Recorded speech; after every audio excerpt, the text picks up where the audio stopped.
Hey everybody, it's Michael Slattery. Today I'm going to be talking with Jerry from Honor Flight, and just to go over different things that Honor Flight does, talk about the veterans, the mission, and all the different duties and tasks. But I also just want to give that shout out to the Gates Charlotte Chamber of Commerce and Zach and all the great people there that are allowing us to help support these three different charities: the Pirate Toy Fund, Missing and Exploited Children, and Honor Flight. So today, Jerry, we're going to talk a little bit about your involvement with Honor Flight. Also, you're a veteran. Yes, I am. You served in the Air Force, I believe. Yes, 20 years in the Air Force, 1975, 1995. Wow, that's awesome. That's awesome. Thank you for your service.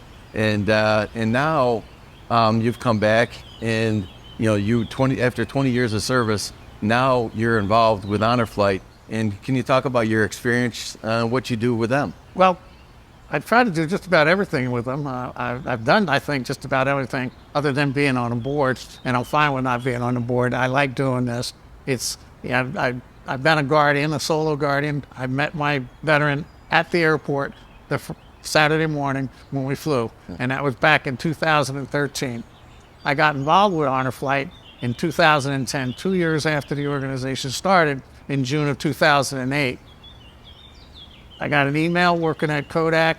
They said they got an Honor Flight coming in, they needed volunteers. So just to go back a little bit, you talked about being a guardian. And for the people that aren't familiar with Honor Flight, a guardian is basically someone that's going to go with that veteran, assist them. Because if I'm correct, that also a spouse cannot be a guardian. Correct. So if it's the soldier, when they go on this trip, then the guardian is...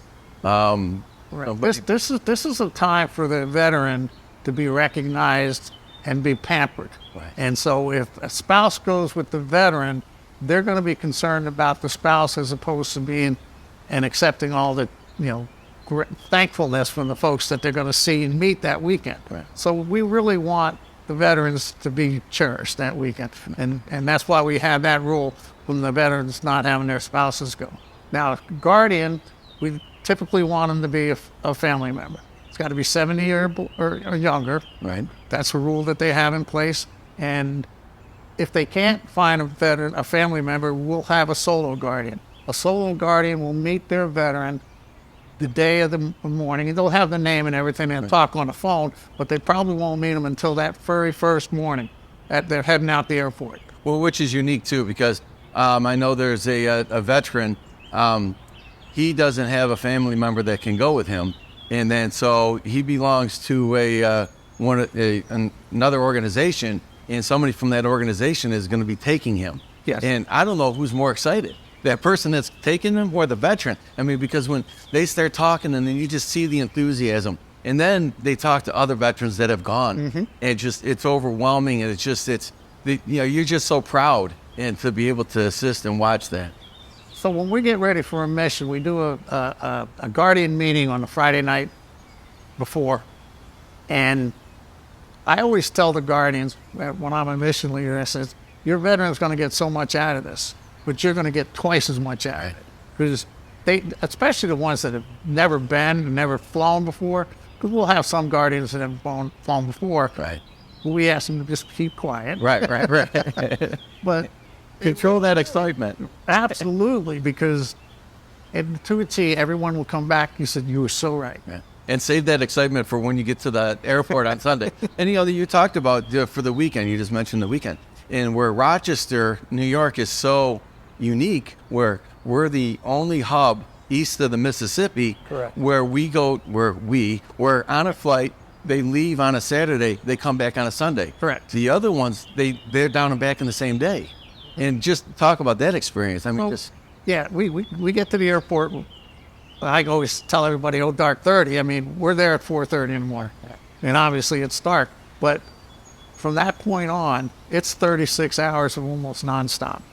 We get on the plane, we fly down, we land in Baltimore, we get 3 buses out to Washington, tour all the memorials, and then we head to... 3 buses.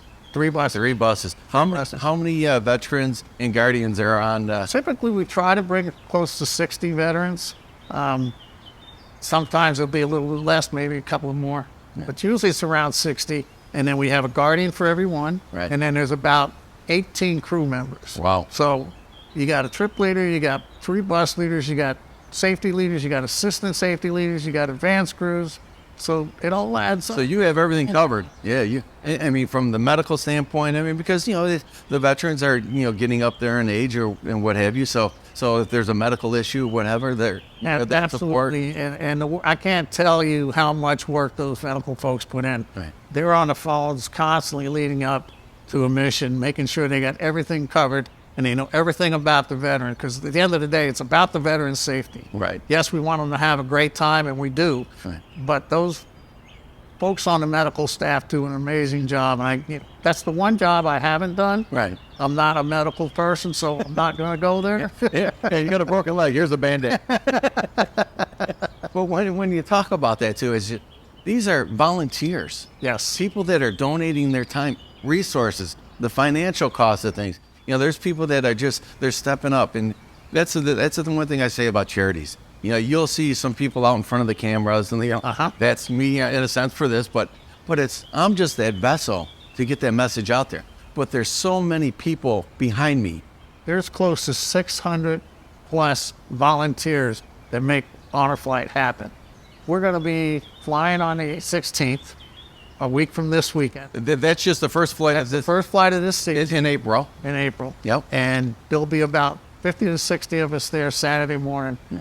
We'll probably arrive somewhere in the neighborhood of 2:30. Right. Because even though we tell the veterans and the guardians not to be there till 4:30, right, they'll be there. They will, because they're so excited. They're pumped up. They can't wait. They can't wait to get there. But then also from that standpoint is, that's the first flight that's going out in April, the first mission as it's called. Then the next mission is going to be May 13th, and that's where I'm so excited because when I do my charity ride from Rochester to Florida, we're going to be meeting that mission in Washington on May 13th. And that's awesome. And I tell you what, just talking to Gunny, one of your counterparts, Gunny is all excited that we're going to be doing this, and we're going to get some video coverage of it, and we want to help promote it because it's, oh my gosh, when you look at what this is all about, and we talked a little bit briefly before, was that the veterans are, they have a lot of things inside. It's like the 3 charities that I have: the Pirate Toy Fund, Missing and Exploited Children, and Honor Flight. And they're similar from the aspect of they may have gone through something traumatic, something that's been difficult in their life, and they're afraid to talk about it. And so this is for them to have this opportunity to go there, share this, and get that out. I'm not going to mention any names, but last Father's Day, we had a veteran on our flight, really didn't want to go. Right. By the time that weekend was over, he said this was the greatest thing he's ever done. And I've had the opportunity to see him a couple other times, embrace him, give him. Right. Anytime I see the veterans that fly what else, I give them big hugs. Yeah. And that's what it's about. Family. They are, and it's a brotherhood, sisterhood, and it's and there's today for you folks that wonder where we are. We're at Highland Park, and when you look around, if you get an opportunity, I'd say stop up here and just read some of the monuments. There's one that says "Hello, David." It's from a book. It's A Vision of War, Dreams of Peace, and it's about a nurse who was assisting somebody who was injured overseas.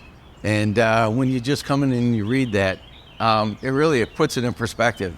And then you look around, and there's a welcome home, our truly homeless veterans. And there's a monument talking about these veterans who are homeless, and they're buried in Washington, but Rochester honored them in a certain way by having that monument here. And no, it really is. It really is. It's a beautiful location, and I'm glad we're doing this chat today. Yeah, here. Absolutely. It touches home. Yeah, it does. And I just want to say thank you to you, not only for your service, but for what you do for these veterans now. I mean, you got so much energy. I mean, the first time I talked to you on the phone, I had to hold it on a little bit. I mean, but it's infectious. I mean, it's great. I mean, and for your passion, for what you do, the hours that you put in, and that paycheck, can't be written out on a check. That check is just right here. Amen. When you go on a mission, 36 hours, we're exhausted, Right. but you're on such a high. Yes. It's just amazing. And you just got a grin on your face. And then, believe me, every mission there's tears. Right. If you're not crying, you're not paying attention. You're at the wrong movie. Yeah. But just, Jerry, any final thoughts, comments you want to say about the mission and just the impact? Or I want to see every veteran who's ever served sign up and go on an Honor Flight mission. Yeah. Like there's no other way of saying it. We want to keep this going. We're going to start taking the Cold War veterans. We're taking the Cold War veterans. We want to take the Desert Storm, Desert Shield veterans. That's going to happen. We want to make sure everybody signs up. right. And just for the Vietnams, the veterans there, and the other ones, it's just the Korean War vets. And so we talked about April. There's a mission. May 13th. There's another mission. When are the? So the next mission after that will be Father's Day weekend. I'm actually going to be the trip leader on that one again. Thank you. And then we'll do 3 more in the fall. Okay. I don't have the dates on those yet. So they could go to the website. Yeah. They can go to the website. Honor Flight Rochester. HonorFlightRochester.org. They cannot pick a flight that they want to go on. Right. That's just going to happen when they signed up, what their health is, and whenever they fought. Sure. To date, we've flown over 3,700 veterans. Wow. Yeah. So, and then we'll have, this spring we'll probably be pushing 4,000 plus. Wow. And the cost is zero to these veterans. Zero to the veterans, still 300 to the Guardians.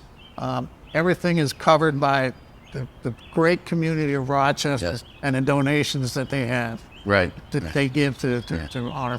Yeah, I think that the cost for the Guardian, I think that just went up a little bit because of, like, the cost of everything else. Yeah, I don't have to worry about it for my hair products, but I'm good there. That's great that we could do this. So there's a number of flights, but also, if we can, just to stress, to have people from the community come out to the airport and greet them when they return. The Honor Flight organization might cringe when I say this, but I want to see everything packed in that airport with people welcome home all these veterans and give them the welcome home they deserve. Yeah, I don't know if it's or I think it'd more be TSA that cringes, but hey, you know what? It's a way to show our support and gratitude for them. But Jerry, thank you, my friend. Michael, thank you. Folks, if you can, check out michaelscharittyride.com. Can't say anything more about it. We appreciate you guys. Hope you have a blessed Easter. God bless you. Happy Easter.